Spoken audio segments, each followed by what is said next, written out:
we're doing Cajun chicken. Hey, Yo, Rhino. yo. Hey, we're making, what are we doing? What's it called again? Gumbo. So we're using chorizo because we don't have andouille sausage because they don't really sell it in Australia, but that's the traditional sausage they use in a Louisiana gumbo. Andouille sausage, Andouille. kinky. And so we're going to do chicken and chorizo, and it's going to be delicious. Here we've got the Holy Trinity, which is what they call the vegetable, sort of the three vegetables: onion, green capsicum, and celery. Oh, celery. Yeah. That's the Trinity, hey? Yeah, the Holy Trinity of Cajun cooking. Oh.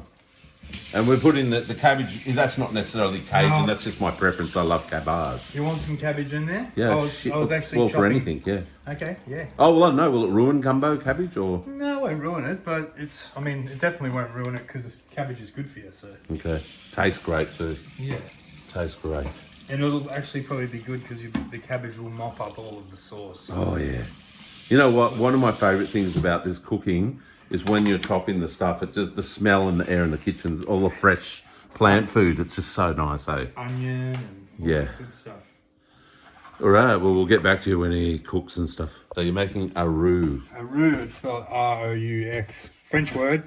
Basically, with a normal roux, you'd use butter and flour, and it's kind of like the thickening agent or the base of a soup. Yeah. With this particular one in Cajun cooking, they use virgin olive oil or vegetable oil or whatever. And then, so it's the same parts oil to flour, and you basically have to cook it slowly on about a medium heat until it goes really brown, but not, you don't want to burn it. You really can't leave it. You can't walk away from the pan or it'll burn. Yeah, right. And you got to keep it moving, it looks like. Yep. What heat have you got it on? Probably, what is it? Low to medium or? I've got it on fairly high there. Fairly high, okay. But yeah, so we just keep on doing that until it's almost a chocolate color. It'll kick off shortly. And then we add all of the, I add the chorizo after that, so it gets a nice bit of a... The sausage fat? Well, yeah, a bit of the sausage fat goes into it for flavour, but then all the sausage actually is cooked on the outside before you add all the liquid. Yeah, right. And the veggies. You want it to be kind of seared prior to all the liquid going in. So should we come back when this is brown? Yeah, that'll be actually good. So as you can see, that's a little bit darker. We're probably halfway there. Yeah. But because we're using this pan that self-regulates the heat, it's a bit difficult to get it bubbling. But that's all right. We'll just leave it, and it'll be the best roux ever. Roux. Gumbo. All these new words I'd never heard before. Yeah. Roux, gumbo. So I've decided to leave it at about that because this pan isn't getting quite hot enough. So that's a nice kind of caramel colour. It's got the nice nutty sort of smell to it. That's what we're after. Now, that's actually really hot. That's why the pan keeps temperaturing or whatever, because it's oil and flour in there in that roux mix, and the pan's actually real hot. So look, when we chuck our sausage in, it's going to start sizzling like mad. There we go, because it actually is, that oil is quite hot. And let that cook for, just stirring occasionally, let that cook for probably, I don't know, let's say 5 minutes, and then I'm going to add all the vegetables. Will this be ready to eat straight away? Reasonably, we'll eat once we've added the vegetables and the stock, chicken stock and water. Yeah. Probably take about 20 minutes on high heat. Ooh. Let it bubble away, and then we'll steam some rice. And while we're waiting, then we can eat it. Rock and roll. It should be enough there for I don't know. Some now, some later, maybe. Oh yeah, there will be. Yeah, there'll be enough for you for dinner tonight. I love the smell of German sausage cooking. Yes, awesome, eh? Yeah. Yeah. So, here we are. This is so we made the roux, and I've then stirred in the chorizo sausage, cooked that for a while, Then added in the vegetables. We want to cook them until they're translucent. This is just the holy trinity vegetables too, isn't it? Yeah. What is that again? Celery. Celery, capsicum, and onion. Ooh. And then Holy. we've got chorizo sausage in there. I'm going to add the chicken now. Ooh. And then we're going to add some water. And then we'll let it sit, sort of bubble away. So chicken, then water. This is gumbo. We'll let it bubble away with the water, So right? we'll get the chicken cooking in there now as well. Do you have to cook the chicken before you add the water? A little bit. Not necessarily all the way through, just half It's going to maybe. bubble away, but you're better to try. So it ends up Try sort and- of boiling in a way like a stew, right? Yeah. You want to just seal the chicken, so Seal. then it won't be. Oh. Not an actual seal, people. Seal it as in cooking. I made the piece of the chicken reasonably nice and chunky. Yeah. I just find it to be better with this dish like that. Look at him. He's all about the textures of the food too, hey? He doesn't mess around. He doesn't put the chicken in too small. Wrong texture for this dish, people. Wrong texture. You listening to Ryan? Is that what? Are you people listening? Yeah, I think they are, Ryan. Good. They're going to make a decent gumbo themselves after watching you eat. Yeah, as you can see it, there's the smells of the kind of, if you were to walk into a house and someone was making this, you'd almost think they would just open the box of like a pizza or something. Yeah. It's got the celery, well not celery, but the capsicum. Sometimes I put mushrooms in it as well. We didn't do that this time, but because I was saving the mushrooms for the next dish that we're making. It's got a very, very soothing smell, I would say. Yeah, There's- and I haven't even. Oh. I haven't put the Cajun Gorgeous. spice in yet. Let's do that. Oh, the Cajun spice isn't even in there. Yet it smells as good. Oh, wait, here it goes. Take a little. This stuff is amazing. It smells. This is one of the best smells that's been in the house for a while. Oh, other than myself, I smell delicious. A good offering of Cajun spice there. Good offering. Another offering as well. A good dousing.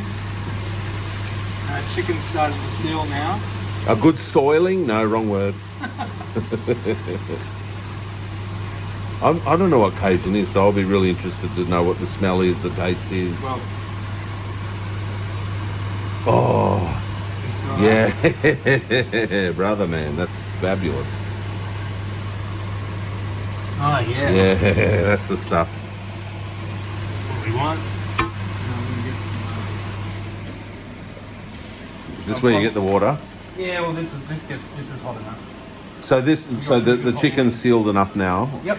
So that's been a couple, what, 1 or 2 minutes, eh? Yeah, just so that it's white on the outside, basically that means it's sealed. And then I'll get this one. Seal, I've been kissed by a rose. Oh yeah. Baby. I went camping one time, and there was a girl when that song was brand new, and she kept playing it over and over and over. And then I was with this guy. Yeah, it did. See how this is thickening now? Yes. Because I've added that water to the flour and oil mix. Ah. And anyway, but there was a dude there that kept playing LaGrange ZZ Top, even though at the time it was an old song. Yeah. And he played that hundreds of times too, but I liked the ZZ Top. Yeah. The Seal, I got tired of. Even though I like that Seal song. Yeah. The ZZ Top, you just can't get sick It'd of be those like watching guys. Batman Forever on repeat. Yeah. Whatever it was. That's right. All right, so he's adding the water. Yeah, that's amazeballs.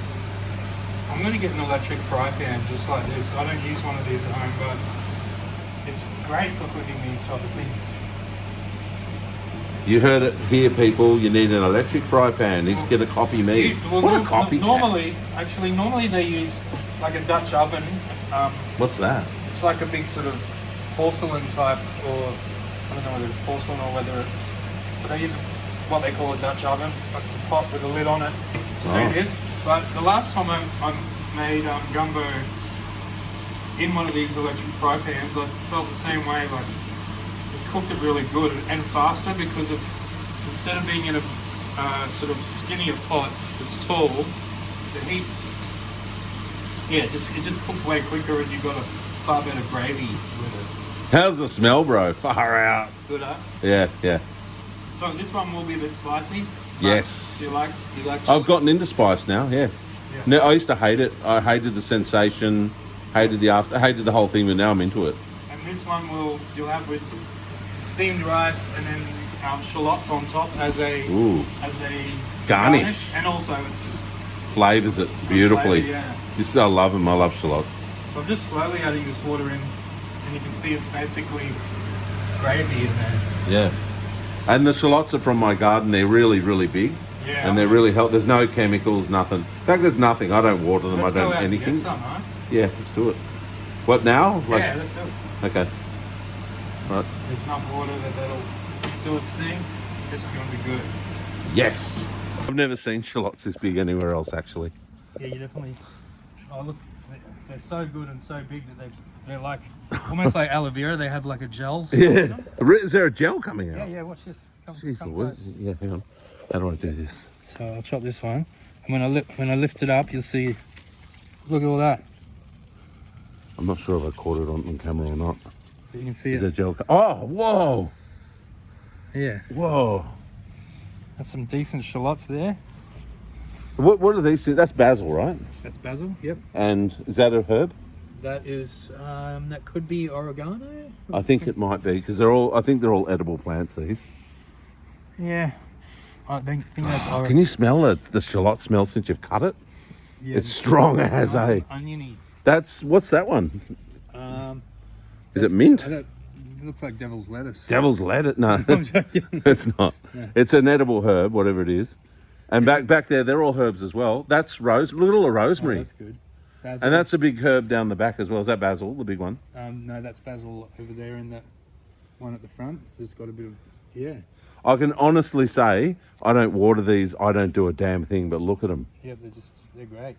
And It's just beer with the soil here is really good. Apparently. I don't know what that one is, but that's nice. What is it? Yeah. Grab a bit of that and Just even. it's kind of sweet. That'd go good in. Oh, it smells amazing. Definitely got to. I'm going to rub it a bit and massage out. Yeah, get the oils out of it. Oh. It's nice, isn't it? Um. I don't know what it is, but I like it. Yeah. What is that? I know that taste and smell. I can't think what it is though. It's actually got a bit of bite to it. All right. Oh, that's a go.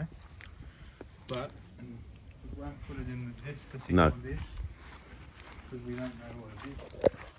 Well, look how healthy all the trees are at the moment. It's lemony. It's got a lemon taste to it. Maybe it's lemon myrtle. That's what I think it is. Bit of the old lemon myrtle.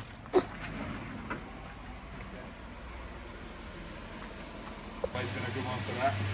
The thing with coriander though is if you plant coriander and you take pull some pieces off it, the moment that you've taken all of the bits off it, it still keeps growing, but it sort of goes to seed, and then the stem becomes really hard and not juicy, you know. So with coriander, you kind of have to keep replanting it. I only like coriander on banh mi. I don't think I like it in or on anything else really. Yeah. And there's quite a few. I don't like cardamom. I think it is. Yeah. Cumin. There's a few I don't like. Yeah. Turmeric's good though. It's good in curries. Really good for your health too. Really? Yeah. Okay. And I'm a bit off basil a lot of the time as well. Gone off it. I used to love it. To be honest, I like basil in Thai cooking, but I don't have basil in Italian cooking so much unless it's just bruschetta, where you chop up the onions real fine and the tomato, basil, olive oil, salt, pepper on some sourdough. I'd probably like that, honestly. Oh, it's so good. Yeah. On like toasted sourdough. Do you kind of have to wash that gel that came out of it out? You probably or don't, but I'm gonna. Yeah. I'm gonna. Yeah, very healthy plant, that one. How's that though? Like, you totally fill it up. It's like a. Cool.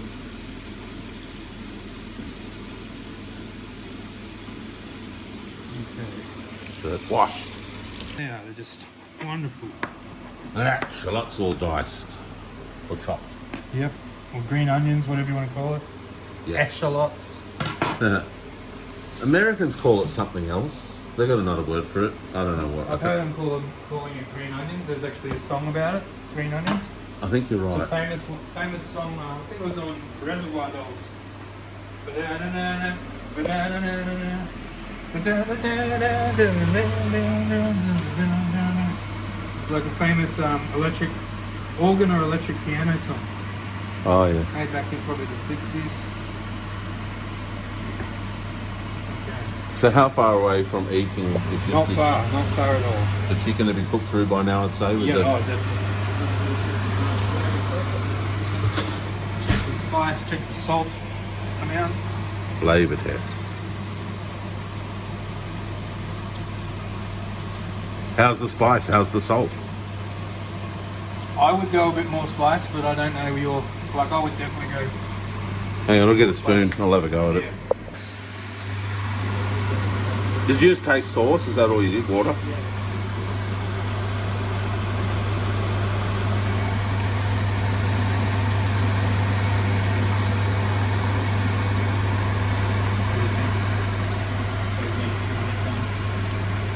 Yeah, I could handle some more spice. It is spicy and nice, but it's not hot or anything yet. Yeah. That's a great taste, though. Isn't it? It's different.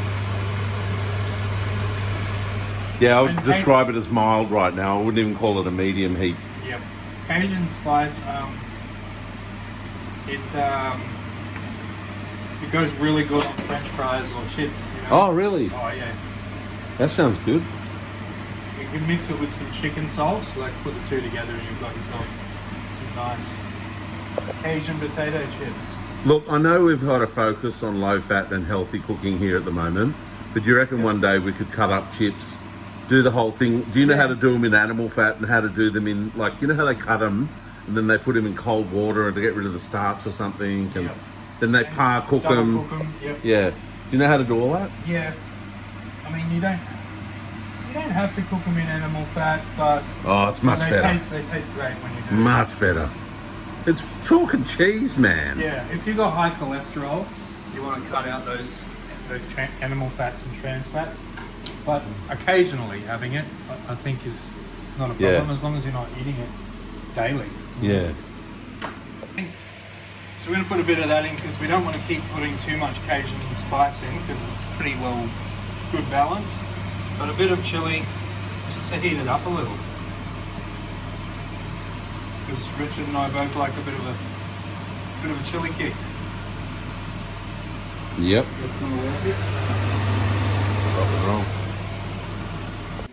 Whoa. So there's our Louisiana gumbo. Louisiana gumbo. Fresh shallots or green onions, depending on where you're from. Yes. I'm from Biwa. Sausage and... Yeah, definitely. The moment of truth, Louisiana gumbo, Biwa style. So can you see the sausage and the chicken And a and bit the of- shallot? Yep, that's Right. what you want. Oh. Good? As soon as it hits your lips. I know. Comfort food, but still, you know, I think it's pretty guilt-free. You've got Yeah. lots of vegetables still in there and a bit of steamed rice. You can have brown rice or whatever you want. Yeah, right.